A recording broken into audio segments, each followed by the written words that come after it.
X square plus 9x plus 20 এইরকম উৎপাদক করার সময় প্রথমে দেখতে হবে এক্স স্কোয়ারের সামনে কিছু আছে কি না। সামনে যদি কিছু না থাকে তাহলে শেষের যে পদ 20কে ভাঙতে হবে উৎপাদকে।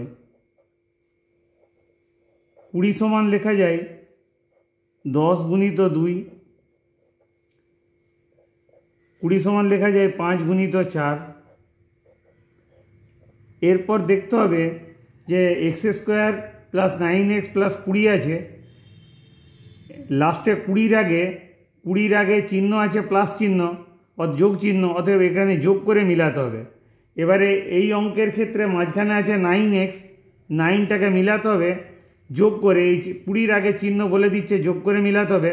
9কে যোগ করে মিলাতে গেলে 10 যুক্ত 2 করলে 12 হয়ে যাচ্ছে, 5 যুক্ত 4 করলে 9 হচ্ছে, তাহলে 5 যুক্ত 4কে নিতে হবে।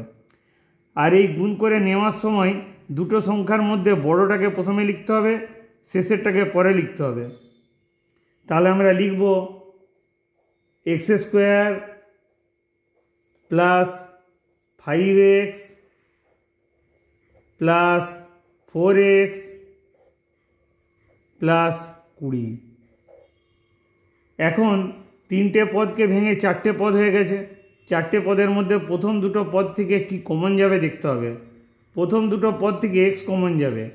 x কমন নিলে প্রথম পদে এক্স স্কোয়ারের x নিয়ে নিলে থাকবে x, তারপরে থাকবে প্লাস চিহ্ন, তারপর 5x-এর x নিয়ে নিলে থাকবে 5।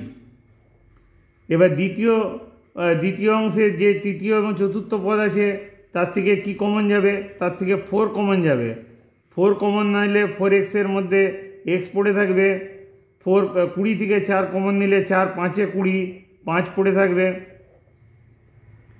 এরপরে এখন দেখা যাবে যে এই দুটো অংশের মধ্যে x প্লাস 5 কমন যাবে, তাহলে x প্লাস 5 কমন নিয়ে নিতে হবে। x প্লাস 5 কমন নিয়ে নিলে প্রথম অংশে পড়ে থাকবে x, দ্বিতীয় অংশে পড়ে থাকবে প্লাস 4। এটাই অ্যান্সার।